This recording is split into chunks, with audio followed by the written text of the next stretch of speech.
जाते मिले समाज सब आवे निज भजरा आत्मरूपयं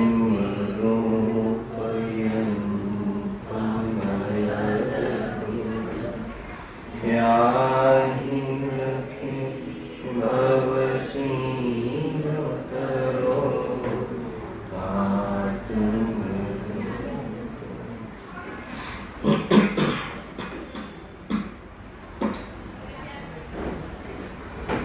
आज श्री मोक्षमार्ग प्रकाशित ग्रंथ से सातमा अधिकार पर આપણે સ્વાધ્યાય ચાલી રહ્યો છે વ્યવહારણ પાસી મિથ્યા દૃષ્ટિ.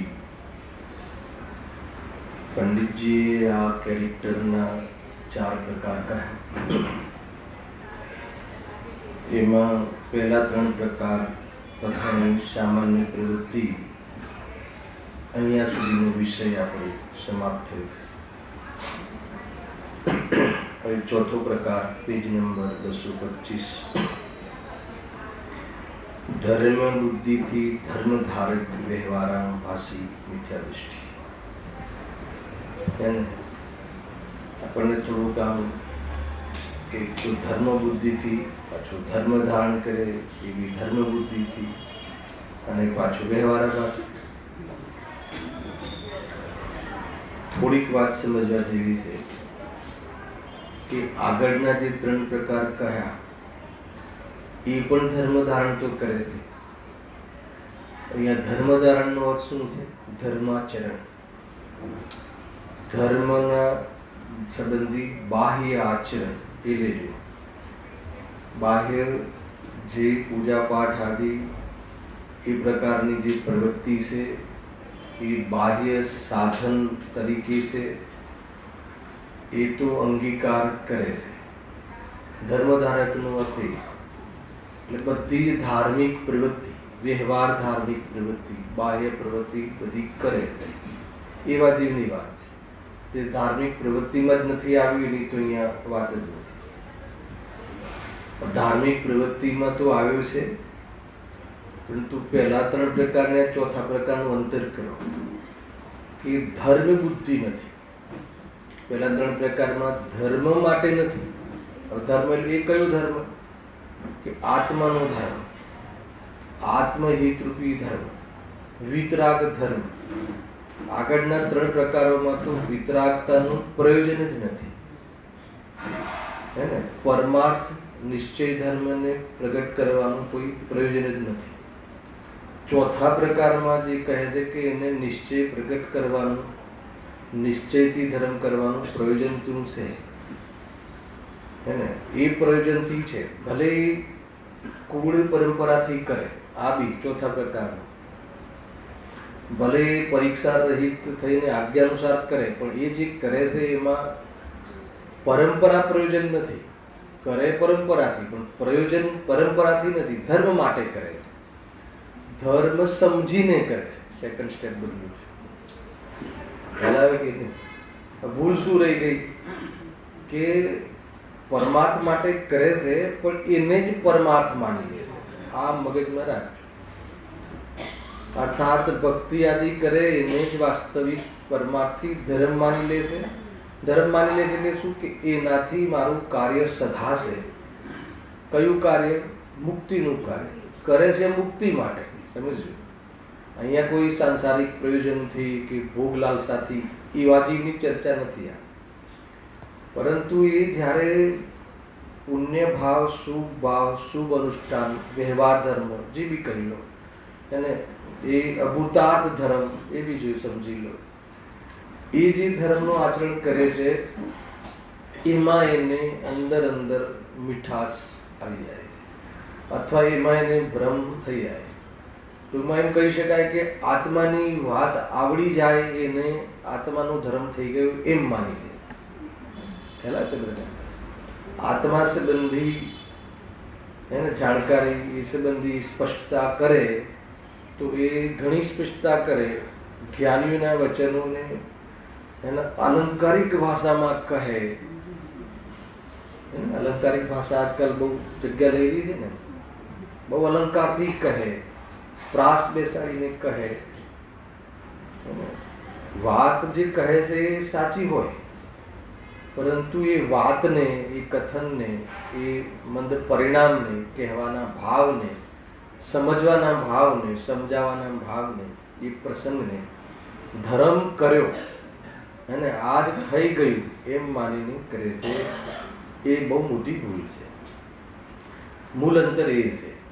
ગઈકાલે મેં તમને આ થોડોક ઇશારો કર્યો હતો કે ધર્મ બુદ્ધિથી કરતો હોવા છતાં આ ભાસ એટલે એને ધર્મ માની લે છે. એક બીજું આમાં એમને એમ કહેવું છે કે જે આગળ જે 3 પ્રકાર કહ્યા એ પ્રકારે ભલે પ્રવર્તન કરે છે પણ એમનું એ પ્રયોજન નથી. 2 ત્રીજી વાત એ કહી હતી કે ઊંડે ઊંડે જે આત્મરુચિ થતી નથી અથવા આત્માની રુચિ એને છે નહીં, તો ઊંડે એને ક્યાંય ને ક્યાંય આવી જ જાય છે. ભોગોની લાલસા આવી જ જાય છે. તમે તત્વની વાત કરતા દેવશાસ્ત્ર ગુરુનું અન્યથા સ્વરૂપમાં આવશે, કરતા સરવાળે એમ આવી જાય કે નહીં ભાઈ, આપણને દેવશાસ્ત્ર ગુરુ તો આ જ સાચા છે, એ બધું જ બરાબર છે, પણ અંદરમાં એમ થઈ ગયું કે આપણને એનાથી ઘણી શાંતિ છે, સરવાળે જોડી જ દે છે. આપણે લોકો આમાં કંઈ આ સંબંધી આપણે બધા ઓછા નથી. અને આપણે ગુરુદેવશ્રીથી જે લાભ મળ્યો એ કયો લાભ મળ્યો? ભવના ભાવનો લાભ, 100%. પણ આપણને ઘણીવાર જોડી દઈએ છીએ આપણે કે ગુરુદેવશ્રીને ભક્તિથી, એમના સન્માનથી, એમને માનવાથી આપણે બધી સુખ શાંતિ છે ક્યાંય ને ક્યાંય. અને પછી સેકન્ડ સ્ટેપ શું કહે કે આપણે અમે વિદ્વાન છે એટલે થોડું પૂછીએ તો ખરા ને, એટલે વિદ્વાન તરીકે બી પૂછીએ એટલે એને ખરાબ ના લાગે કે શું સુખ શાંતિ છે. એટલે કે અમારે ત્યાં પગલાં થયા હતા. બીજું સ્ટેપ આ હોય જ છે, પગલાં થયા હતા ત્યારથી તો સુખ શાંતિ જ છે. તો વિચાર કરો કે જે જીવને એ સુખ સંપત્તિ સાથે સંબંધ નથી સ્વયંને, અને એના માટે કોઈ આ ધર્મ એમને સમજાવ્યો નથી, આપણે એમને એ સુખ સંપત્તિ સાથે જોડી દઈએ તો એનાથી વધારે હું તો કહું છું કે ગ્રહિત મિથ્યાત્વમાં જાય કે અગ્રહિતમાં જાય. તો વિચાર કરજો. ભલે સામને સુદેવ, સુગુરુ, સુશાસ્ત્ર ભલે હોય, પરંતુ આપણી માન્યતા કુદેવ જેવી છે. રાગી દ્વેષી બનાવી દીધા ને, કારણ કે આપણે એમના માધ્યમથી રાગ દ્વેષનું પોષણ કર્યું. તો આપણને ખ્યાલ નથી આવતો, આપણે અંજાનમાં પણ જે બી હોય જેવી રીતે આપણે, કારણ કે આપણી અંદરની જે ઊંડે ક્યાંય ને ક્યાંય એ વસ્તુ હોય, પકડવી પડશે. ભૂલ પકડવાનું અત્યારે હાલ આપણે પકડ ચાલી રહ્યું છે. અને આપણી ક્યાં ભૂલ થઈ રહી છે એ અંદરમાં આપણને ખ્યાલ આવે કે જો કાર્ય સેમ છે, જ્ઞાની અજ્ઞાનીનો ક્રિયાઓ સેમ છે, અથવા આત્મહિત માટે જે બાહ્યમાં વ્યવહાર સાધન જ્ઞાની કરે છે એવું જ તો સાધન બધા કરે છે, પરંતુ એનું જે અભિપ્રાય તરફની આપણું લક્ષ્ય કે નથી એ સંબંધી વિચાર કરવો જોઈએ. આવશે વિધિ ખુલાસા આવશે. હવે આ જ વાત અહીંયા કાલે યાદ કરાવ્યું હતું કે 28 પાનામાં પંડિતજીએ આ વાતને વિસ્તારથી ખુલાસાથી કરી છે. જુઓ, વળી કેટલાક ધર્મ બુદ્ધિથી ધર્મ સાધે છે, બરાબર? આ ચોથા પ્રકાર. પરંતુ નિશ્ચય ધર્મને જાણતા નથી. આટલી વાત કહી દીધી. જાણતા નથી, જાણે છે તો પસંદ કરતા નથી. 2 વસ્તુ લઈ લીધી બંને છે ને. કે પહેલા તો ધર્મ બુદ્ધિથી કરે છે, જે પણ બાહ્ય આચરણ કરે છે, આ જે પણ સ્વાધ્યાય આદિ કરીએ છીએ આપણે, સ્વાધ્યાય લઈ લો, બધું આવી ગયું કાલ તો. બધી જે પ્રવૃત્તિ છે, ધર્મ સાધન કહો, ધર્માચરણ કહો, એ બધું આપણે બધા કરીએ છીએ. ધર્મ બુદ્ધિથી કરીએ છીએ, એટલે સમ્યક દર્શન માટે કરીએ છીએ એમ લઈ લો ને આપણી ભાષામાં. પણ અહીંયા કહે છે કે પરંતુ નિશ્ચય ધર્મને જાણતા નથી. અને નિશ્ચય ધર્મને એટલે આ જે રાગાદી ભાવ છે એ જડ છે. આ રાગાદી ભાવ તને જે આત્મા સમજવાના ભાવ આવ્યા છે આશ્રવ તત્વ છે એને ઘણી વાર તો જીવ ત્યાં જ ગોથા ખાઈ જાય છે. આશ્રવમાં ભેદ કરી લે છે. આશ્રવને આત્માનો ભેદ કરવાની જગ્યાએ આશ્રવાશ્રમમાં ભેદ કરી લે છે. બતાવો કેવી રીતે કે આત્મા સમજવા સંબંધી જે અધ્યાત્મના ગ્રંથોનો સ્વાધ્યાય એને તો એમ સમજી લે છે કે ધર્મ છે, અને ચરણાનુયોગ કરણાનુયોગ સંબંધી શાસ્ત્રોનો સ્વાધ્યાય એને તો બંધન માને છે. ઘણી વાર ત્યાં ભૂલ કરે છે. અહીંયા કહે છે કે બંને ક્રિયાકાંડ છે, અને આ બંને ક્રિયાઓ જ્ઞાનીને હોય છે ને બંને ક્રિયાઓને ક્રિયાકાંડ માને છે. જ્ઞાની એટલે છે, તમે પકડજો, હોય બધું, પરંતુ એ માને છે શું એના પર વેટેજ છે. આપણે માન લો કે અહીંયા હું હમણાં શુદ્ધાત્માની વાત કરું તો તમને એમ લાગે કે આજે પ્રવચન થયું, બરાબર થયું, અને આજે હું જે શુદ્ધાત્માને પ્રાપ્ત કરવાની પાત્રતાનું પ્રવચન લઉં કે જે તમને ન ગમે, આપણને ન ગમે, કેમ કે એમાં સદાચારની વાત આવે છે, અને સદાચારથી તો આપણે રહેવું નથી. એને 21મી સદીનું જે ડેવલપમેન્ટ છે એમાં સદાચારની હત્યા છે. સદાચારની હત્યા વગર બાહ્યમાં આસક્તિનું પોષણ સંભવ નથી.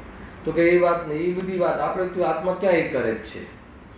આત્મા તો જાણે જ છે, અને પછી આત્મા પરને ક્યાં જાણે છે? આત્મા તો આત્માને જ જાણે છે. એટલે આપણું કામ થઈ ગયું. આગળ બહુ ચર્ચા થઈ ને રાગદ્વેષનો અભાવ કરવાનું નામ ધર્મ છે, રાગદ્વેષ રહિત જાણવાનું નામ નિર્વિકલ્પ જ્ઞાન છે. વાસ્તવમાં મૂળ પ્રયોજન તો બંધના કારણનો અભાવ થવું જોઈએ. મૂળ પ્રયોજન એ સંબંધી જો તમને વાત સાંભળવી આપણને ન ગમતી હોય ને તો અહીંયા કે નહીં આપણને તો અહીંયા તો એ તો થઈ ગયું નિશ્ચયાભાષીની વાત. એને વ્યવહારા પાસીને તો શું કહે છે કે આત્માની વાત નથી ગમતી. આત્માને એટલે કે આત્મા ને આત્મા તો અજન્મા છે, આત્મામાં તો કોઈ રાગ દ્વેષનો અભાવ છે. શુભ ભાવ જે છે, શુભ ભાવ જે છે એ તો આત્માને અડતોય નથી. હવે એ શુભ ભાવને ધર્મ માનતો હોય, એને આચરણને ધર્મ માનતો હોય, એના આચરણને આપણે એમ કહીએ કે એ ધર્મ નથી, તો એ વાત એને કેવી રીતે ગમે એમ. એટલે નિશ્ચય ધર્મ તો એ છે કે આ જે આચરણ છે એ આત્માનું આચરણ નથી. આત્માનું આચરણ નિશ્ચય સમ્યક દર્શન જ્ઞાન ચારિત્ર છે, અને વ્યવહાર સમ્યક દર્શન જ્ઞાન ચારિત્ર જે છે એ જે બાહ્ય સાધન છે એ આત્માનું વિભાવરૂપ આચરણ છે. અગર જો એ વાત એને કહીએ તો કે એ વાત એને સાંભળવી ગમતી નથી. કેમ કે પોતે માન લો કે જે કોઈ દાન આપતો હશે એ તો ભાઈ કોઈ વિરલા જીવો હોય છે, કરોડ રૂપિયાનું દાન કરે અને એને સાંભળવું ગમે કે આત્મા દાન કરી શકતો નથી, એ ગમે તો સમજી લેવાનું કે કઈ પાત્રતા છે. હલા એ વસ્તુ થોડીક સમજવા જેવી. પરંતુ નિશ્ચય ધર્મને જાણતા નથી. એની સાથે મેં એક વાત શું જોડી કે નિશ્ચય ધર્મને જાણતા નથી ને નિશ્ચય ધર્મની વાત કરીએ તો એમને બેસતી નથી. વ્યવહારની વાતમાં જ એને રસ પડે છે એમ એ કહે છે. તેથી તેઓ અભૂતાર્થ રૂપ ધર્મને સાધે છે. નિશ્ચય ધર્મની ખબર જ નથી. એ કોઈ નિશ્ચય રત્નત્રય કે શુદ્ધાત્મામાં એમાં લીનતા અને એમાં સ્વરૂપની બહાર આવવાનું જ નહીં એવી બધી વાતો એ જાણતો જ નથી. ધર્મના નામે વિતરાગતા, સ્વરૂપમાં લીન થઈ જવું, એના રાગ દ્વેષનો સંપૂર્ણ અભાવ થઈ જવો, એવી વાત એને અંદરમાં જચતી જ નથી. નિશ્ચય ધર્મ તો એ છે, ખ્યાલ એ વાત છે ને. તો શું કરે છે પછી, શું સાધે છે? આ લખ્યું અભૂતાર્થ રૂપ ધર્મને સાધે છે. તો અભૂતાર્થ ધર્મરૂપ સાધવામાં શું કરતો હશે? પ્રવૃત્તિ તો બતાવી જોઈએ ને, એક શબ્દમાં તો લખ્યું અર્થાત માત્ર વ્યવહાર સમ્યક દર્શન જ્ઞાન ચારિત્રને મોક્ષ માર્ગ જાણી તેનું સાધન કરે છે.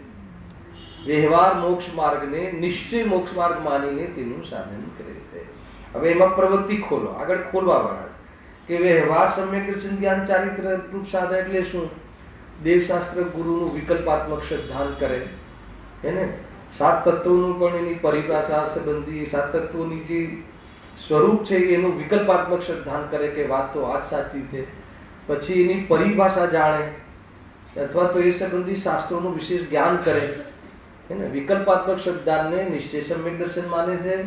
શાસ્ત્ર જ્ઞાન દ્વારા વિચાર વિમર્શ થવું એને સમ્યક જ્ઞાન માને છે. અને કશાયની તીવ્રતાનો અભાવ સદાચારને વ્યવહાર ચારિત્રને નિશ્ચય ચારિત્ર માને છે. અને એને જ નિભાવે છે, એને જ વધારે છે, એને મેન્ટેન કરે છે, એમાં જીવન ખોઈ દે છે, અને એના માધ્યમથી જ્યાં પ્રેરિત થવાનું હતું એ માહોલમાં એના આધારે જે વેદજ્ઞાન કરવાનું હતું એ વેદજ્ઞાન તો કરતો નથી, અને ઉપરથી આ ભેદો સાથે અભેદ કરે છે. આ ભેદો સાથે અભેદ કરે છે એમ અહીંયા કહે છે. બહુ ખતરનાક બાબત છે આ.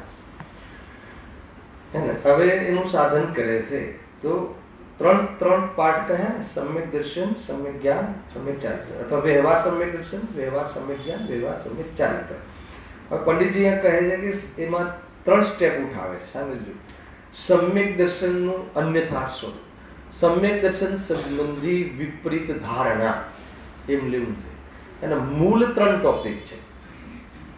અને સમ્યક દર્શન સંબંધી વિપરીત ધારણા, સમ્યક જ્ઞાન સંબંધી અને સમ્યક ચારિત્ર સંબંધી વિપરીત ધારણા. લખ્યું અન્યથા રૂપ માનવું, અને અન્યથા માનવું, એ 3 લીધું. મૂળ સ્ટેપ 3 છે. હવે સમ્યક દર્શનની અંદર અન્યથા સ્વરૂપની અંદર 4 પ્રકાર છે. ખ્યાલ આવે? હવે એમાં 4 પ્રકાર લે છે. એમાં 4 પ્રકાર કયા છે? કેમ કે દેવશાસ્ત્ર ગુરુ અથવા દેવશાસ્ત્ર ધર્મ, એના શ્રદ્ધાનું નામ સમ્યક દર્શન, એવું ક્યાં કહ્યું છે? શાસ્ત્રમાં જ કહ્યું. બરાબર? દેવશાસ્ત્ર ગુરુનું, દેવશાસ્ત્ર ધર્મનું શ્રદ્ધાન. હવે દેવશાસ્ત્ર ધર્મનું શ્રદ્ધાન એટલે શું? અને દેવશાસ્ત્ર ધર્મનું શ્રદ્ધાનમાં સમ્યક દર્શન ક્યાં બેઠું છે? એ સંબંધી માનવું, સાચા દેવશાસ્ત્ર ગુરુને જ માનવા, હે ને, કુદેવને ન માનવા, એટલા માત્રથી જ સમ્યક દર્શન થતું નથી. ખ્યાલ આવ્યો?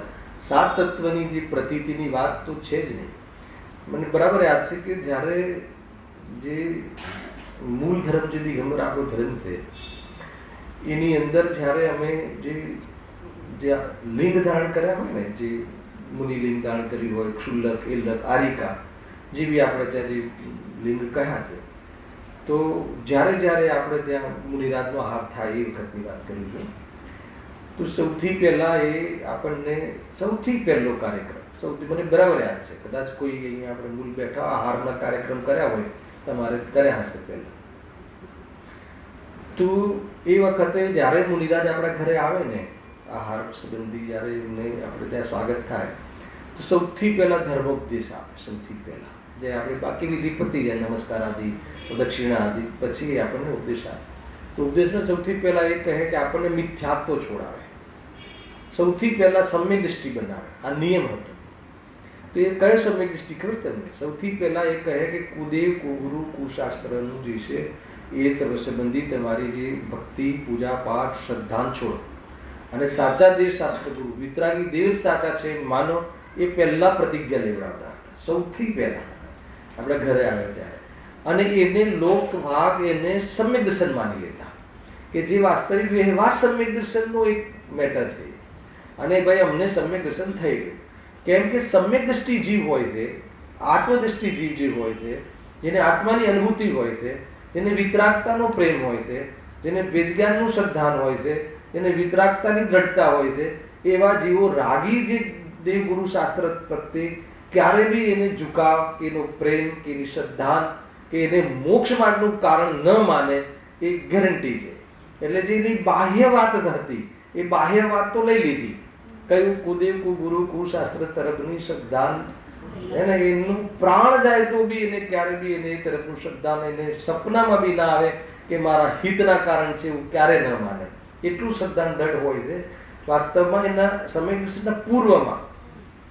તો સમ્યક દૃષ્ટિને તો હોય જેને વિતરાગતા ગમે, જેને વિતરાગતા ગમે એટલે વિતરાગતાના ધર્મ જેને માને, એ સ્વાદ લઈને માન્યો હોય, એ રાગી દ્વેષી જે ગુરુ હોય કે રાગી દ્વેષી જે દેવ હોય, એના પ્રત્યે એને કેવી રીતે સમર્પણનો કે પૂજનનો કે એને માનવાનો ભાવ આવે.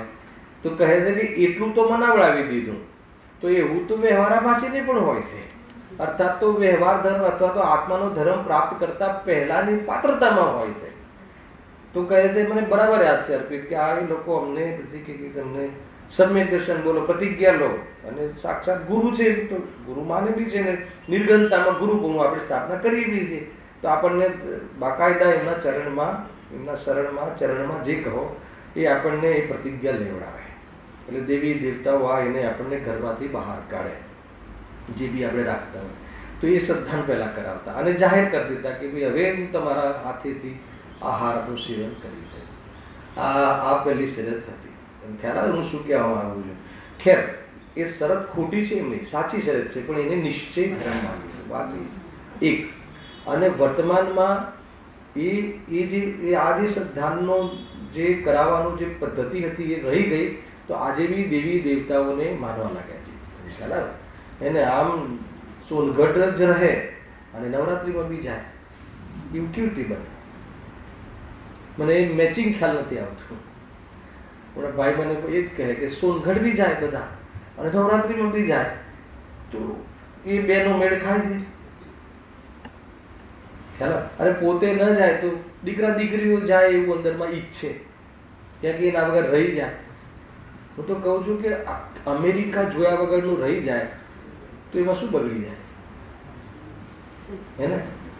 દુનિયાની બધી નવી નવી કેટલી બી પ્રોડક્ટો, જે ભોજન, નવા નવી નવી ડીશ, એના સેવન વગર આપણે એના સેવન વગર રહી જઈએ તો આપણું શું બગડી જાય? મોક્ષ માર્ગમાં શું બગડી જાય? અરે મોક્ષ માર્ગમાં તો સુધરી જાય, બગડવાની વાત તો દૂર રહે. ક્યાંક એક તો રાગ હોય ને બહારમાં એવી જાતિના પ્રકરણો જોવા મળે તો જીવ ક્યાં, વૈરાગ્ય ક્યાં આવે? સમજો મારી વાત કહેવાની રીત. બહુ સ્થૂલ વાત લાગતી હશે તમને, પણ ભાઈ બહુ વાત આ સમજવા જેવી છે. તમે આપણે જ લોકો જે પદને પ્રાપ્ત કરવા માગીએ છીએ અને એ પરમાત્મા એવી પર્યાયમાં ઉતરે છે કે પર્યાયની વિશુદ્ધિ હોય ત્યારે પરમાત્મા પદ ઉતરે છે. ત્યાં તો ન ઉતરે. વાતો કરવી શીખી લેવું, જ્ઞાનનો વિષય બનાવી લેવું, બૌદ્ધિક વિકાસમાં વાત લઈ લેવી, એટલાથી કામ નહીં થાય. પૂર્વમાં એ બધું હોય. વાત બરાબર સમજવું. તમે ઘણી બધી બાબત, બધી આમાંને બધી હોય, ઘણી બધી બાબતો છે. આપણે જે દેવ દર્શન આદિ પણ કરતા હોઈએ છીએ ભગવાનના, તો જે એમાં પહેલાં તો મેં એક વાર કહ્યું બી હતું કે જેમ માતા બહેનો છે એમને માથે ઓઢીને કે જે, પણ હવે માથે ઓઢવાનું પલ્લું જ નીકળી ગયું ને. હવે તો ઓલા બધા આખા ડ્રેસ નીકળે ને, આખા ડ્રેસ શું કહેવાનું ખ્યાલ નથી, ફૂલ ડ્રેસ. હવે એના ઉપર જે ઓલું આ દુપટ્ટો તો નીકળી ગયો. કેમ? એટલા માટે અમે બોરીવલીમાં તો વ્યવસ્થા કરી કે હવે કંઈ વાંધો નહીં, એમને પાસે નથી એને તો આપણે મંદિરમાં વ્યવસ્થા કરી, દુપટ્ટાઓ કરી છે ને કે ભાઈ બાકા. અને બહુ એમાં જે સીલના દોષ લાગે છે, એના સ્ત્રીના આકારો પ્રકારો જે બી હોય એને અમારા જે કલ્પનાબેન છે ને ત્યાં જે પણ આવતા આપણે કર્ણાનું યુગનું માસ્ટર છે, એમને ત્યાં સ્ટુડન્ટ આવે ને તો ઇન કરેલું હોય ને તો એના બેસવા દે. ઇન કરેલું હોય ને આપી ઇન્સર્ટ તો એ પ્રવેશ ના આપે, બહાર જાઓ સ્ટડી કરાવે નાના છોકરાઓ. પણ કે નહીં, તમારો આખો ડ્રેસ કોઈ બી અંગ ઉપાંગના પ્રદર્શન ડ્રેસ હોવા છતાં બી થતા હોય ને તો એમાં પછી સીલનો દોષ લાગે. તો એના માટે આ દુપટ્ટો કે એ બધું જે હતું પહેલાં સામાન્ય વાત કહી ભાઈ. આપણે આ તો જેટલી ખ્યાલ આવે છે એટલું કહીએ છીએ, કોઈ રાગ દ્વેષની વાત અહીંયા નથી. હે ને? જો રાખવું જોઈએ, મંદિર સુધી તો રાખો કમસે કમ, આમ તો હોવું જ જોઈએ. શરીર પ્રદર્શન માટે નથી, શરીર તો મજબૂરી છે. શરીર મળવું મજબૂરી છે. એમાં સ્ત્રી પર્યાય શરીર મળવું એ તો એને એ પર્યાય રહેતા એ જીવના શરીર પ્રત્યેને એટલી આસક્તિ હોય છે કે 2 ચોકડી તો તોડી શકે છે, પણ ત્રીજી ચોકડીને જીતવા માટે એના પરિણામ સમર્થ નથી હોતા. હવે એવા શરીરોને દેખાડવા કે એવા શરીરોની ઓરથી પોતાનું અવલોકન મૂલ્યાંકન કરવું એને લઈને હું સુંદર આ તે જરા પણ ઠીક નથી. વિચાર કરવા જેવું છે. સૌથી પહેલાં કહે છે કે ભાઈ જે નરદેહે મુક્તિ કારણ મળે છે એને એટલા માટે બહુ પુણ્ય કેરા કુંજથી શુભ દેહ માનવ ન મળ્યો. ભાઈ દેહને બી શુભ એટલા માટે કહે છે કે એ દેહે નરદેહે સંપૂર્ણ મુક્તિનો પ્રારંભ અને મુક્તિ થવાનો પુરુષાર્થ સંભવ છે.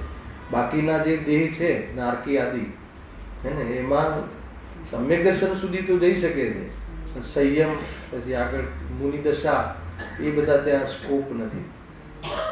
હવે એવી જાતિનું ખોડિયું ઓળિયું જે બી મળ્યું હોય એને કેવી રીતે યુટિલિટી કરવી એ પોતપોતાના ઉપર છે કે એને કેવી રીતે પ્રયોગ કરવો, એને કેવી રીતે યુટિલિટી કરવી, ક્યાં ખર્ચવું, એનું શું માધ્યમ બનાવવું, સામાન્ય ચર્ચા છે. પરંતુ આ વાત બી ક્યારેક ભાઈ 99% ને તો આ બધી વાતો ખબર હશે ને એ પ્રમાણે વર્તતા હશે, પણ 1% આજે જ મંદિરમાં આવ્યો હોય બિચારો તો એને ખ્યાલ આવે એ અપેક્ષા એ કરવી છે એને, એટલે એટલું ધ્યાન રાખવું. એટલા માટે અહીંયા શું કહે છે? અર્થાત માત્ર વ્યવહાર સમ્યક દર્શન જ્ઞાન ચારિત્રની મોક્ષ માર્ગ જાણી તેનું સાધન કરે છે. બરાબર છે. આપણે વાત હતી કે સમ્યક દર્શનનું અન્યથા સ્વરૂપ. સમ્યક દર્શનનું અન્યથા સ્વરૂપમાં સમ્યક દર્શનનો વિષય પહેલા યાદ કરો. એક તો દેવશાસ્ત્ર ગુરુનું શ્રદ્ધા. બરાબર છે. દેવગુરુ શાસ્ત્ર કહો, દેવગુરુ ધર્મનું શ્રદ્ધા અને સાત તત્વોનું શ્રદ્ધા. આ સમ્યક દર્શનનો આત્મદર્શનનો આટલો વિષય છે. સાત તત્વની યથાર્થ પ્રતીતિ કરે. પ્રતીતિ યથાર્થ ભણે માત્ર એમ નહીં, પ્રતીતિ ભણવાના પછી પ્રતીતિ મેં, અને પ્રતીતિની સાથે સાથે ઉપયોગની એટલી આંશિક સ્થિરતા. આ વાત એ રત્નત્રય થાય છે. અહીં આપણે સમ્યક દર્શનનો વિચાર કરીએ તો સમ્યક દર્શનમાં જે દેવશાસ્ત્ર ગુરુનું શ્રદ્ધાન કહ્યું અને સાત તત્વોનું શ્રદ્ધાન કહ્યું તો એ સંબંધી જેને અન્યથા વિપરીતતા છે, તો હવે સમ્યક દર્શનના અન્યથા રૂપમાં એને વિપરીત માન્યતામાં 4 ભેદ કરવાના છે પંડિતજી અહીંયા. દેવ સંબંધી વિપરીત માન્યતા, ગુરુ સંબંધી, ધર્મ સંબંધી અને સાત તત્વ સંબંધી. આ 4 મેઇન વિષયો આ વિષય અહીંયા વિષય થશે. પછી સમ્યક જ્ઞાનનો અન્યથા સ્વરૂપ, પછી સમ્યક ચારિત્રનો અન્યથા સ્વરૂપ, એમ થઈને આ વિષય પૂરો થશે. પ્રારંભ કરું છું. જુઓ, શાસ્ત્રમાં પહેલા એક સામાન્ય ચર્ચા છે. શાસ્ત્રમાં દેવ ગુરુ ધર્મની પ્રતીતિ કરવાથી સમ્યક હોવું કહ્યું છે. સમ્યક દર્શનનું લક્ષણ શું કહ્યું છે?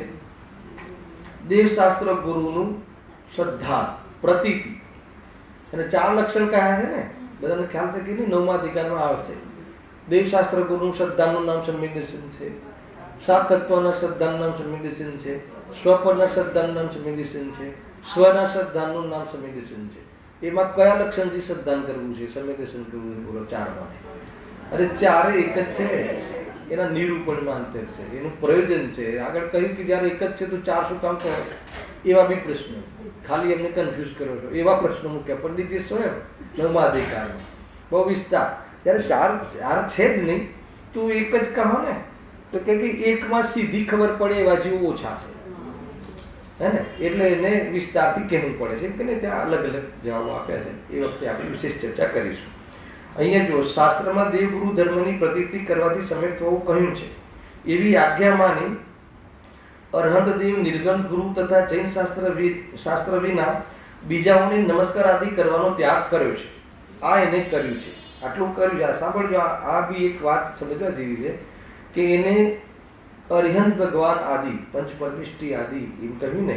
અરહંત દેવ નિર્ગંધ ગુરુ, ગુરુમાં નિર્ગંથ લીધા, અને જૈન શાસ્ત્ર વિના બીજાઓને નમસ્કાર આદિ કરવાનો ત્યાગ કર્યો છે. બહુ મોટી વાત છે. આના અંદરથી બહુ વિષય ખુલે. 3 વસ્તુ તો આ કમસે કમ વ્યવહારાભાસી ની જે પવિત્રતા છે એવી પવિત્રતા નિશ્ચયાવાસીની નથી હોતી, પરંતુ પવિત્રતા હોવા છતાં એને એમાં જ રચ્યો પચ્યો રહે છે. એ એની ભૂલ થઈ જાય છે. મતલબ કે એના પ્રાણ જાય, કોઈ પ્રાણ લઈ લે, પ્રાણ હરી લે, એને એમ કહે કે તું આ કુદેવને તું શ્રદ્ધા કર, તારા ત્યાં સ્થાપના કર, નહીં તો તારો ધંધો ઉજળી જશે, તારા છોકરાઓનું ને બધાનો તારો વિયોગ થઈ જશે. તો કે એ કિંમત ઉપર પણ એ જીવ ત્યાં નમસ્કાર કરવા તૈયાર ન થાય, એટલું શ્રદ્ધાન પૂર્વમાં હોય છે. અને વ્યવહારાવાસીને પણ હોય છે, અને સમ્યક દ્રષ્ટિને તો હોય જ. કે છે તો સમ્યક્ત્વનું બાહ્ય આચરણ, સમ્યક હોય એને બાહ્ય આચરણ, આચરણ તો આવું જ હોય. અને ઘણા લોકો આ તમને લાગે કે ભાઈ આનું વર્ણન શું કામ કર્યું, પણ મેં એવા મુમુક્ષુ મેં જોયા છે કે પાક્કી શ્રદ્ધા, જેમ કે મુમુક્ષુ તરીકે પાક્કા ગણાતા હોય, અને એ ઘણી વખત જ્યારે ઘરમાં એવી જાતિના કોઈ ઉદયો આવી જાય અને કોઈ બગલવાળો કહે, બાજુવાળો કહે મારે ત્યાં ફલાણા એક દાદા કે બાબા કે જે બાબા છે, તો એક દોરો કરાવી દો. એમ તમે સાત તત્વને માનો ને, અમે ક્યાં ના પાડીએ છીએ. તમે વિતરાગી દેવશાસ્ત્ર ગુરુને માનો ને, ખાલી એક લાલ ધાગો જ બાંધવું છે ને, પ્રોબ્લેમ શું છે, હે ને? અને માન લો કે એના પાછું નિમિત્ત શબ્દ આપણને ખબર ના મુમુક્ષુ છે કે તો નિમિત્ત નૈમિત્તિક કહીએ છીએ ને અમે. એના નિમિત્તથી કાર્ય સુધરી જતું હોય, જેમ દવા લો છો કે નહીં, આ પ્રશ્ન બહુ, દવા લો છો કે નહીં? તો દવા લઈએ છીએ તો દવાથી રોગ મટે છે કે નહીં? તો નિમિત્તિક તરીકે તો તમે લો છો ને. તો આ દોરાને બી નિમિત્તિક વાળા પકડમાં બેસાડવામાં શું પ્રોબ્લેમ છે? આ રીતે કહે છે કે ભાઈ એમાં તું ધર્મને વચ્ચે લાવે છે, અંધશ્રદ્ધાને વચ્ચે લાવે છે, અને એ અમે મતલબ કે એ દવાથી આપણે નિરોગી થઈએ અને સુખી થઈએ એ અગ્રહિત મિથ્યાત્વ છે, અનાદિનું મિથ્યાત્વ છે. કેમ કે નિમિત્તિક કાર્યો ઘણા થતા જોવામાં આવે છે, પણ એની અંદર ઉપાદાન રૂપથી કાર્ય માની લે છે. એ જ તો શાસ્ત્ર સમજાવે છે, હે ને? એ એટલા માટે હોય છે ને. તું હવે મને આસ્થામાં ખોટી અંધશ્રદ્ધામાં લઈ જાય છે એ રીતે. કારણ કે બહુ ઘણી વખત એવું છે ને કે જે મહાપુરુષો થઈ ગયા એ લોકોને પર દેવો રીઝી જતા ઘણીવાર એવા શબ્દો પ્રથમ યુગમાં આવી જાય અને એવી રીતે હાઈલાઇટ કરીને લખે અને બદલીને લખે કે વિદ્યા સાધતા હતા અને એ વિદ્યા એમને સાધી લીધી. સમ્યક દ્રષ્ટિઓને અંદર લઈ લે પાછા, છે કે નહીં બધી? અને આ બધા બહુ પ્રશ્નો આવશે તમને હજુ તો. આ બધા એમ કે આ બધી વૃદ્ધિઓ ને આ બધી વિદ્યાઓ ને એ બધું છે શું છે, ઘણી બધી બાબતો આવશે. એ નિમિત્તિકનું લેશન એટલું મોટું છે કે ત્યાં આપણને ભ્રમ થયા વગર રહે નહીં કે આના કારણે અને એટલા માટે જ ગુરુદેવશ્રીએ ઉપાદાનથી જે વાત ચલાવીને કે એમને એટલે સુધી કે ભાઈ ગાડીથી પેટ્રોલથી ગાડી ચાલે જ નહીં. ગજબ છે. હવે એ વાત જો ઉતરી જાય મગજમાં તો એને આત્મા દેખાઈ જાય કે ગાડીની પેટ્રોલ સાથે આત્માનો શું સંબંધ છે, કે બસ એ જ છે. એ સમજમાં આવવું જોઈએ. એ રીતે ગારુડી વિદ્યા ને આ વિદ્યા ને અને પાછા એમાં ધાર્મિક જીવોના નામ લે. એ સાધતા હતા, એમને સાધી લીધી. અરે વિશુદ્ધિના પ્રકરણ છે.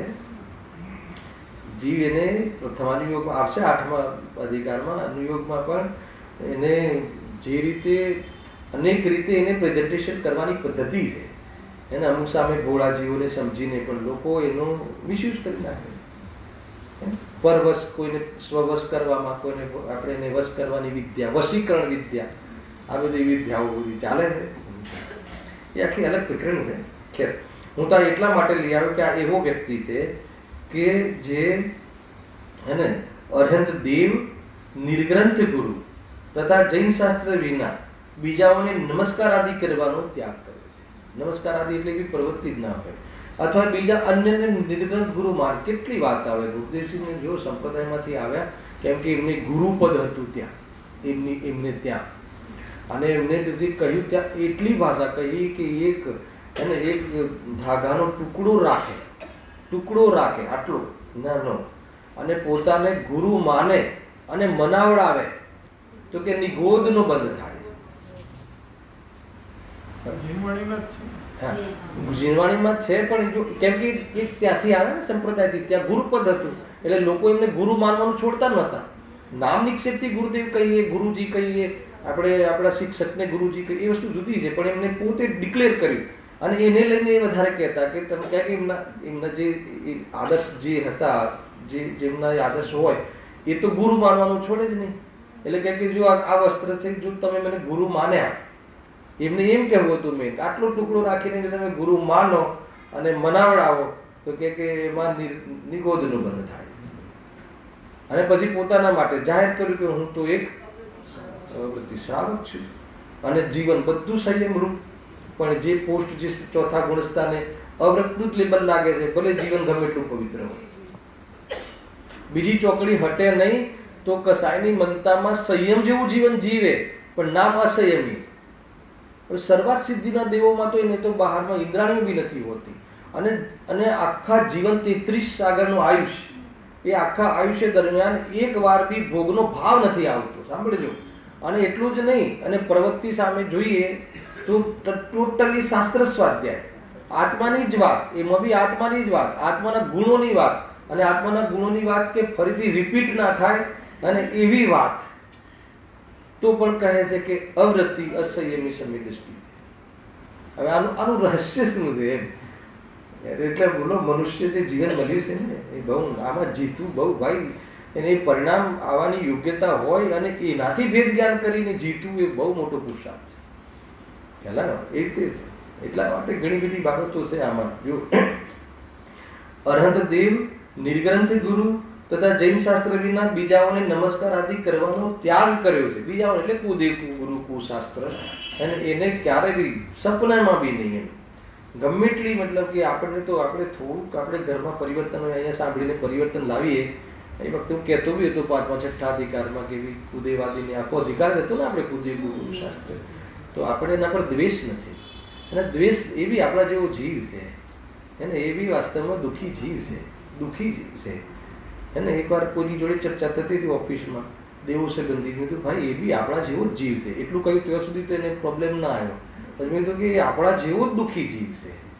તો કે દેવ અને દુઃખી એ વાત બેસે નહીં લોકોને. દેવ અને દુઃખી તો કે મિથ્યાત્વ હોય એ દુઃખી જ છે. તને હજી એ દેવની પાસે જે પેલું કયું શરીર છે, વૈક્રિક શરીર છે, અનેક પ્રકારનો બહારમાં સામગ્રી છે, તો તું ત્યાંથી સુખી જોવે છે. પણ બીજું આપણે જૈન શાસ્ત્રમાં તો કહ્યું છે કે મિથ્યાત્વ છે ત્યાં સુધી દુઃખી છે. મિથ્યાત્વ જાય તો સુખનો પ્રારંભ થાય, અને સંપૂર્ણ કસાય મટે તો સુખી થઈ જાય પૂર્ણ. એ સિવાય બીજો ત્રીજો ચોથો બીજો કોઈ ઉપાય કે બીજું કોઈ પદ્ધતિ છે જ નહીં. કેટલી જોરદાર વાત છે એમ અહીંયા કહે છે. તો કહે છે કે એ જે દેવો છે એ દુઃખી છે, આપણા જેવા દુઃખી છે ભાઈ. એટલા માટે તને એ સુખનો માર્ગ બતાવે બી કેવી રીતે થઈ શકે. અને સુખનો માર્ગ જે સુખી થઈ ગયા હોય એ બતાવે. તો આ જે માર્ગ બતાવે છે કોણ બતાવે છે? જે સુખી થઈ ગયા એ દેવશાસ્ત્ર ગુરુ એ બતાવે છે. એના નીચે સમ્યક દૃષ્ટિજી, પંચમૂળ સ્થાન વર્તીજી, અને એ બધા જે સુખી થઈ ગયા એ આપણને આ વાત બતાવે છે. આપણે તો ભેગા થઈને સ્ટડી કરી રહ્યા છીએ. જો શું કહે છે કે એનો ત્યાગ, નમસ્કાર આદિ કરવાનો ત્યાગ કર્યો છે. એટલે ક્યારે બી બીજાને માનતા જ નથી. કુદેવાદીને શું માનતા નથી? મોક્ષ માર્ગનું કારણ માનતા નથી. માનતા નથી નો અર્થ માનવા ન માનવામાં શું માનો તમે? અને જે મોક્ષ માર્ગનું કારણ માને નહીં એને પછી બહારમાં એવો જે વ્યવહાર, ઉપચાર, પૂજાપાઠ આદિનો કેવી રીતે સંભવે? પૂજાપાઠ આદિનો ઉપચાર તો શું છે? એ ખરેખર પૂજાપાઠ આદિના જે ભાવ આવે છે, ભગવાનના ગુણાનુવાદ કરવાના ભાવ આવે છે, એ સમ્યક દર્શન નથી. એ વાસ્તવમાં શ્રદ્ધાંગત પરિણામ નથી, ચારિત્રનું પરિણામ છે, ચારિત્રનો દોષ છે. ખ્યાલ આવે કે નહીં? તો અહીંયા એમ કહે છે કે એ જે ભાવ આવે એ તો જે અંદરમાં આપણને આત્માની શ્રદ્ધા અથવા આત્માની શ્રદ્ધા કરવાથી સુખી થવાય છે એવો ખ્યાલ આવે, તો એ કહેવાવાળા પ્રત્યે આપણને એ અહોભાવ આવે છે. બસ એટલું જ છે. એ કોઈ ધર્મ ફરમ નથી એમ. જો પરંતુ તેના ગુણ અવગુણની પરીક્ષા કરતા નથી. જો અહીં આવી ને પાછું, એટલા માટે મેં પહેલા સ્થાપના કરી હતી કે પરીક્ષા ન કરવાની આદત તો આને પણ છે, પણ પેલાને તો ધર્મ બુદ્ધિ નથી. આને પરીક્ષા કર્યા વગર માની લે છે કે ભાઈ અનંત ગુરુ, અને પરીક્ષા કરે છે તો કયા ગુણોની કરે છે એ બી બતાવ્યું છે. અથવા પરીક્ષા પણ જો કરે છે તો તત્વજ્ઞાનપૂર્વક સાચી પરીક્ષા કરતા નથી. આ સાચી પરીક્ષા શું છે એના ઉપર બહુ વિચાર કરવા જેવો છે. આજના દિવસમાં વિચાર કરજો. હું તમને ક્લુ આપી શકું. સાચી પરીક્ષા, હવે આપણે બધા તો આ કોટીમાં તો છે ને, રંગને માનીએ છીએ, નિર્ગન ગુરુને માનીએ છીએ, સાચા વિતરાગી શાસ્ત્ર માનીએ છીએ. એટલે આ સિવાય બીજું કોઈ આપણા મોક્ષનું કારણ હોઈ શકે નહીં, નિમિત્ત કારણ હોઈ શકે નહીં. ગાઈડલાઈન આ ત્રણ સિવાય બીજે હોય જ નહીં, એવું તો આપણા બધાને દિમાગમાં અથવા આપણી શ્રદ્ધામાં, વિકલ્પાત્મક શ્રદ્ધામાં પાક્કું છે. પણ અહીંયા કહે છે કે એ હોવા છતાં તેમના ગુણ અવગુણની પરીક્ષા કરતા નથી. એક એને અથવા એમનું જે સ્વરૂપ છે એ સ્વરૂપ વિશે ભાવાસન કરતા નથી, એ સ્વરૂપનો વિચાર કરતા નથી. કદાચિત કરે છે. હવે સાંભળો, કદાચિત કરે છે તો સાચી પરીક્ષા કરતા નથી.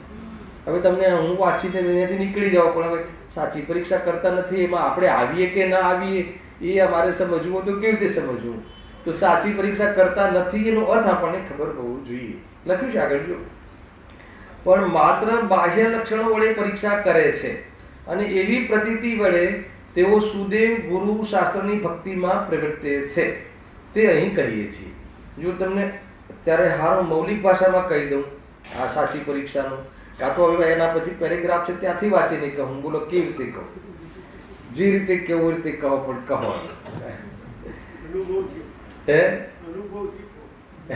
અનુભવથી કહેવાની હિંમત નથી. અને જેને અનુભવ થયો હોય એ બી અનુભવથી નથી કહેતા, એ બી આગમથી કહે છે. કહેવાની પદ્ધતિ આગમથી છે, એને જાણવાની પદ્ધતિ આગમથી છે, એને અનુભવવાની વાત પર્સનલ છે. એને એટલા માટે કોઈ બી વક્તા એમ કહે ને કે હું અનુભવથી કહું છું તો બહુ ચેતી જવું. અનુભવવાળા જીવો. ગુરુદેવજીએ કહ્યું કારણ હું મારા અનુભવથી કહું છું. કોઈ દિવસ કહ્યું હોય તો બતાવ્યું શાસ્ત્રમાં. ક્યારે બી અનુભવ છે એ તો આપણને 1000-1,00,000% એમ, આપણને એમાં તો કોઈ શંકા નથી, બરાબર. પણ મને બતાવો કે કોઈ દિવસ કહ્યું દિગંબર સંત હે ને, પેલા 100 ઇન્દ્રોની હાજરીમાં પેલા ભગવાનથી ઉપાડવા સર્વજ્ઞ દેવ, પછી જીતે આવે તો આ વાત આચાર્ય દેવ હે ને, દિગંબર જે જૈન ધર્મના થાંભલા છે. બીજું કથન, ત્રીજું કથન જૂના પહેલાના પંડિતોનું એ કહેવું પડે. આ 3-4 કથનો એમના પેટર્ન છે, એમને આ વાત કરી છે.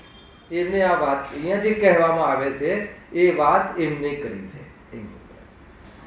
વિચાર તો કરો શું ગજબની વસ્તુ છે.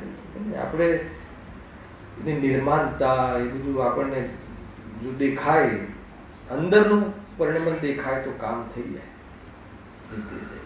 તો એ કહે છે કે જો ફરતી વાત, ગુણ અવગુણની પરીક્ષા કરતા નથી, અથવા પરીક્ષા પણ જો કરે છે તો તત્વજ્ઞાન પૂર્વક સાચી પરીક્ષા કરતા નથી, પણ માત્ર બાહ્ય લક્ષણો વડે પરીક્ષા કરે છે હે ને. એટલે એનો અર્થ એવું છે કે જે અર્યંતનું સ્વરૂપ, અર્યંતના કેટલા ગુણ 46, એને કેટલાક દેવકૃત છે, કેટલાક શરીર આશ્રિત છે, કેટલાક જીવ આશ્રિત છે.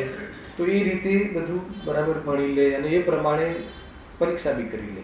હવે એમાં આગળ લખ્યું છે 5 સુધી, મારે થોડુંક વાત બતાવી છે એમાં કે એમને અર્યંતનું જે બાહ્ય સ્વરૂપ છે, સમોષણની ઓરથી જે વર્ણન આવે છે આપણે ત્યાં, એમને જે 500 ધનુષનો દેહ હોય છે, ઉદ્દેશ્ય બી વર્ણન કરે, અને 500 ધનુષનો દેહ હોય, 100 ઇન્દ્રોની હાજરીમાં દિવ્ય ધ્વનિ ખરે, આ બધી ઓળખાણ છે એમની, બાહ્ય ઓળખાણ છે.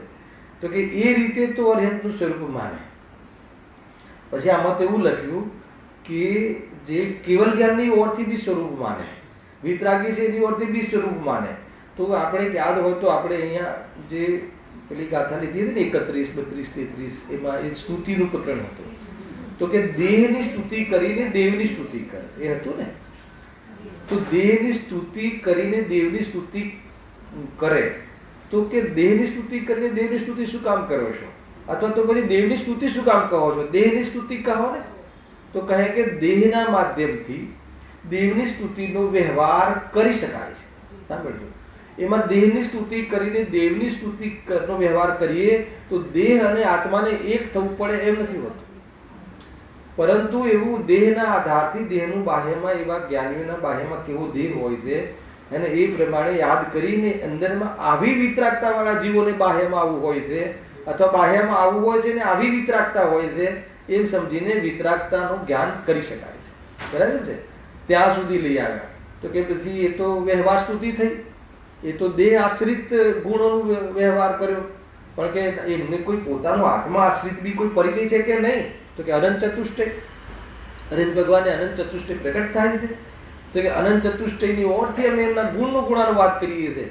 તો કે એ એમના આત્મિક ગુણોનો જે વ્યવહાર કર્યો, ગુણોનું જે આપણે ભક્તિ કરી, તો કે એ તો નિશ્ચયથી એમની સ્તુતિ થઈ કહેવાય કે ના કહેવાય. તો દેહની સ્તુતિની અપેક્ષાએ આ નિશ્ચયના એમના ગુણો યાદ કર્યા, પરંતુ કહે છે કે એ બંને વ્યવહાર સ્તુતિ છે. હવે એમાં એ લાઈનમાં આ વાત છે કે સાચી સ્તુતિ કોઈ એમ કે ભાઈ ચલો એક વર્ગ એવો છે કે એમના બાહ્યના અતિશયોને જ ગુણગાન કરે, બહારના અતિશય, બીજા દેવ કુદેવની વાત તો એ બહાર નીકળી ગઈ, પણ આપણા દેવોના પણ જે અતિશય છે, કેવલ જ્ઞાનની સાથે થવાવાળા અતિશય, જન્મના અતિશય અને બધા અતિશયો છે ને, તપ જે પુણ્યના આશ્રિત બધા છે. તો કે એની બી ચર્ચા શાસ્ત્રોમાં બહુ મોટી મોટી ચર્ચા આવે છે, બહુ મોટું વર્ણન છે. ખ્યાલ આવે કે નહીં? તો કે એ વર્ણન છે તો એની ઓરથી અમને એટલો મહિમા આવે છે, ભગવાનનો એટલો મહિમા આવે છે, એને આપણા આનંદ ભગવાનની આટલી મહાનતા છે. તો અહીંયા પંડિતજી કહે છે કે તે વાસ્તવમાં પરીક્ષા પણ યથાર્થ ના કરે. તો પછી બીજી એ વાત કે એવો એક વર્ગ છે કે અમે તો માત્ર પ્રભુના અનંત ચતુષ્ટય પ્રાપ્ત કર્યું છે, તો કેટલું અનંત સુખ છે, કેવું જ્ઞાન છે, કેટલું જ્ઞાન છે, 3 લોકનું, ત્રિકાળવર્તી પર્યાયોનું, સર્વ પદાર્થોનું પ્રત્યક્ષ છે, વિશદ છે, એને પ્રત્યક્ષ જાણે, ભૂત ભવિષ્યની વર્તમાનની પર્યાયોને એક સાથે યુગપદ જાણે. તો કે એવું બી વર્ણન કર્યું. તો કે હવે તો અમે બરાબર કહેવાય કે એક વર્ગ એવો છે.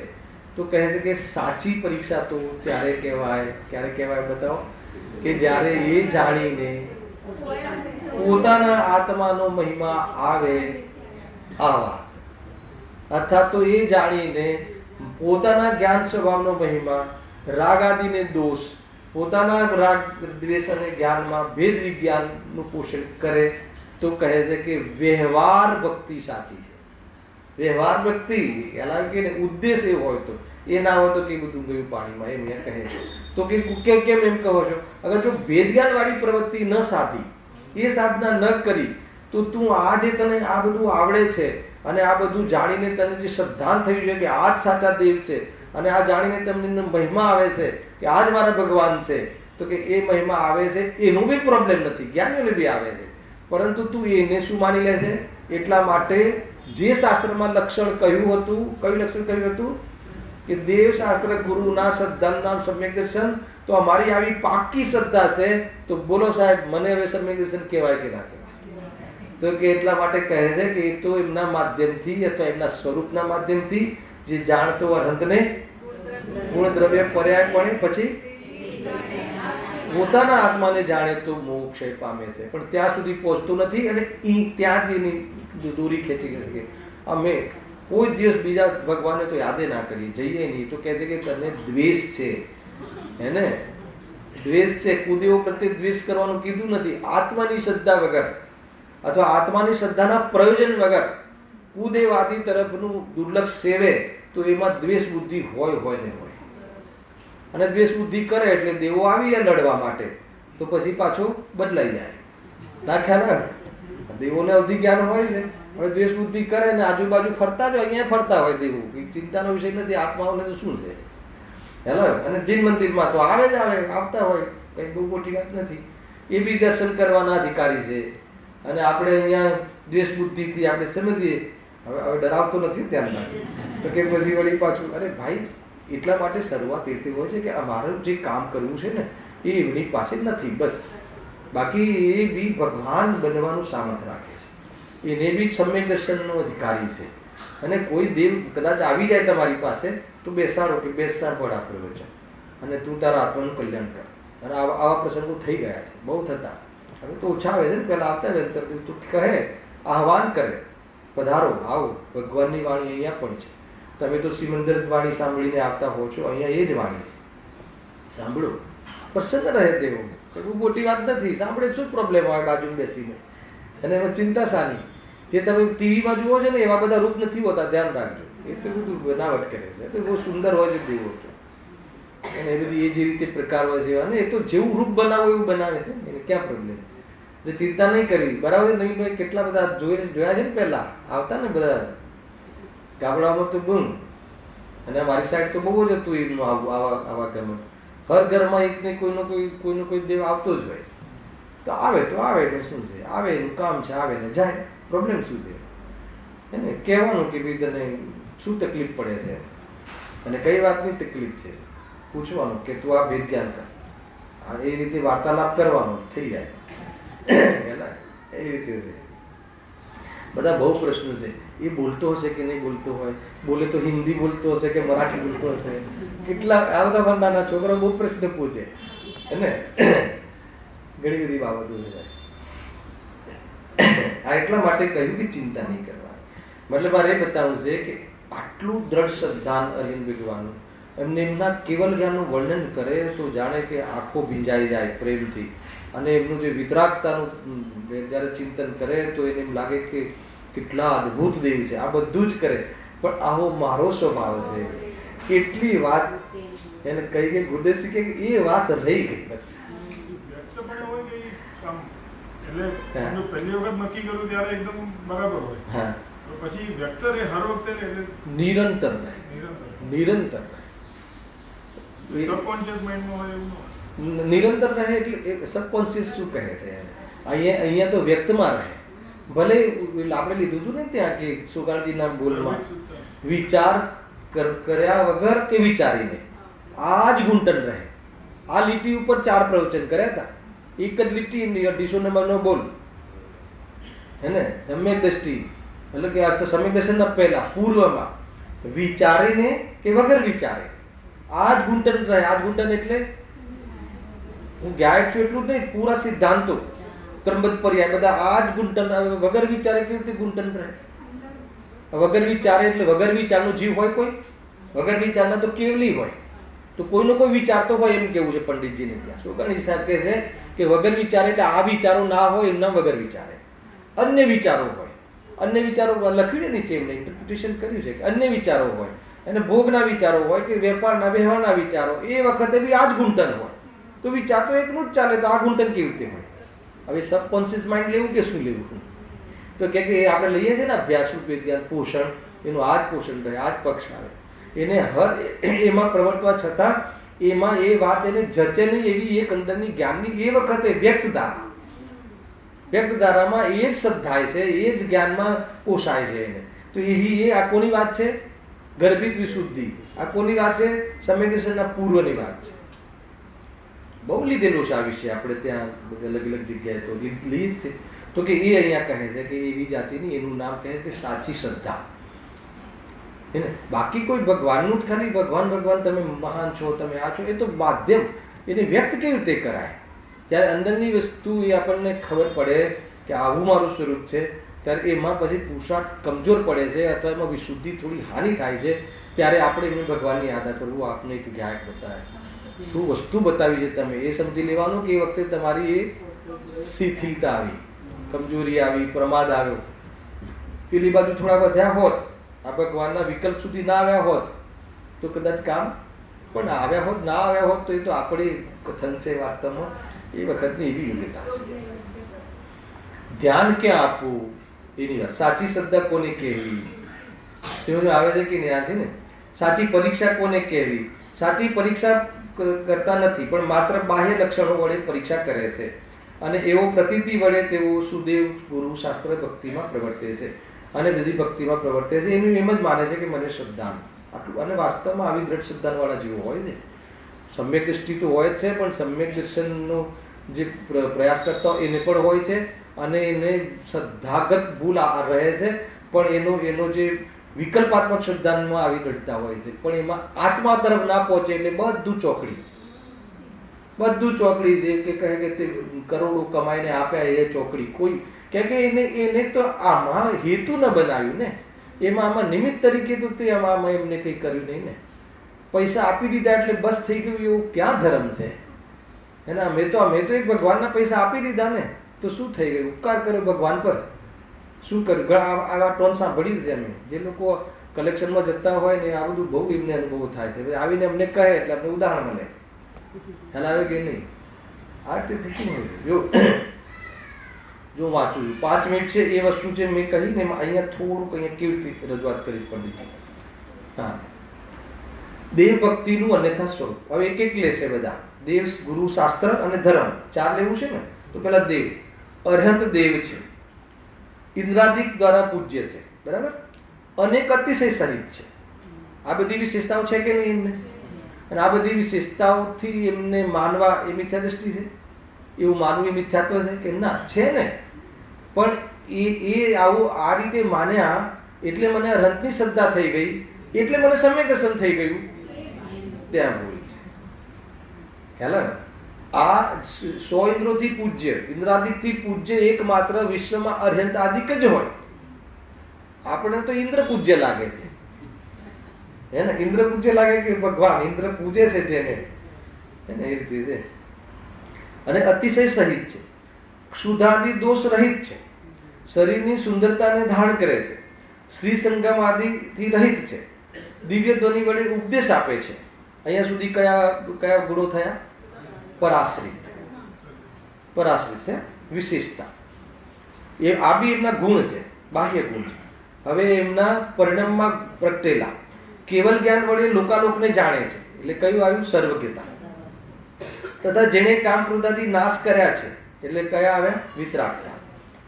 જો આગળ લઈ લો, દિવ્ય ધ્વનિ વડે ઉપદેશ આપે છે, એટલે હિતોપદેશ. કેવલ જ્ઞાન વડે લોકાલોકને જાણે છે, એટલે સર્વજ્ઞતા.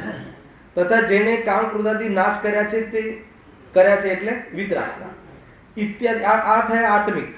ઇત્યાદિ વિશેષણ પણ કહે છે, માને છે, શ્રદ્ધે છે, બધું લઈ લો કે આપણે ભગવાન આવા જ હોય અને એવા હોય એ જ આપણા ભગવાન. એટલું સીધી વાત માને છે. આપણા ભગવાન આવા છે એવું નહીં. ભગવાન આવા જ હોય, આ જ ભગવાન હોય અને આ ભગવાન છે એ જ આપણા ભગવાન છે. એ સિવાય બીજે હું આ જ ભગવાન છે એવું માનવું, એનું નામ જ નમસ્કાર. એ સિવાય બીજે નમવું નહીં, એનો અર્થ કે બીજાને માનવું નહીં. માનવું નહીં એનું નામ નમવું નહીં. માનવું નહીં એટલે આવા ન હોય.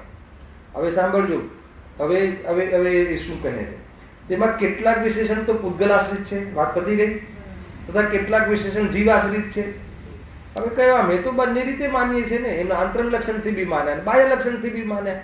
તો પછી મેં શ્રદ્ધાન કેમ તમે અમારું ખોટું કહો છો, અમારી પરીક્ષા કેમ ખોટી કહો છો? પરીક્ષા કરી તારે કહેવાય એટલે હું કેટલી વાર એ વિષય લઉં છું. તમને સભામાં પ્રશ્ન પૂછેલો છે, ફરીથી એકવાર યાદ કરાવું છું કે આપણા જે ભગવાન છે ને એ અનંત સુખી છે ને કે નથી? તો અનંત સુખી છે કેવી રીતે કહો છો?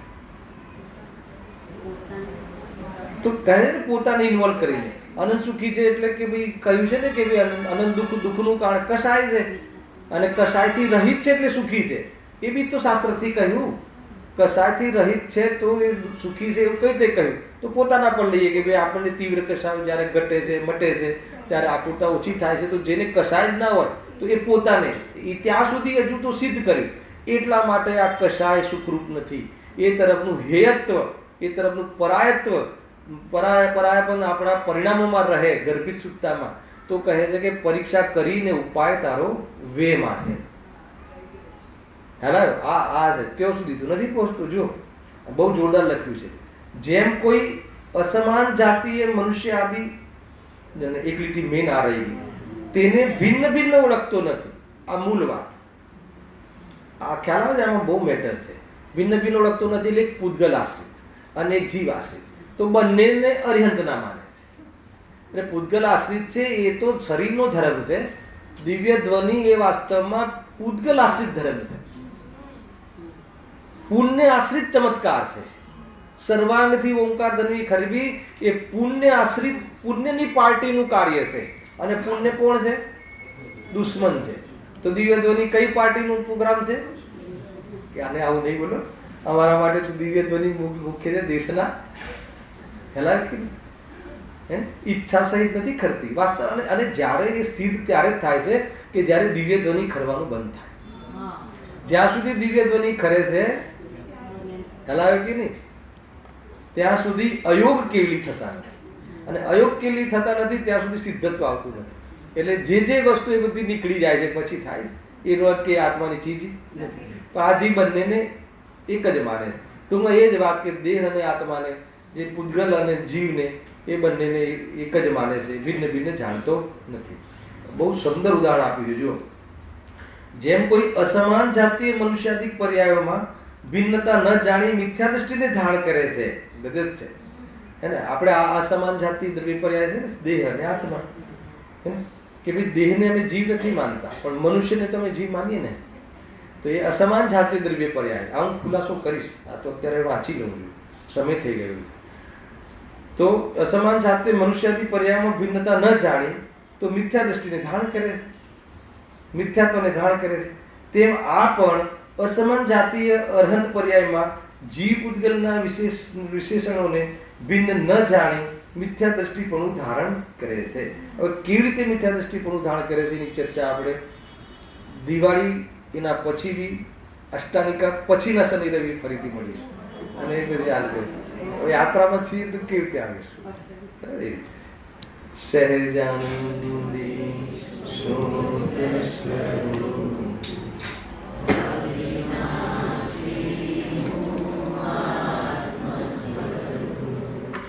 સહેજાનંદી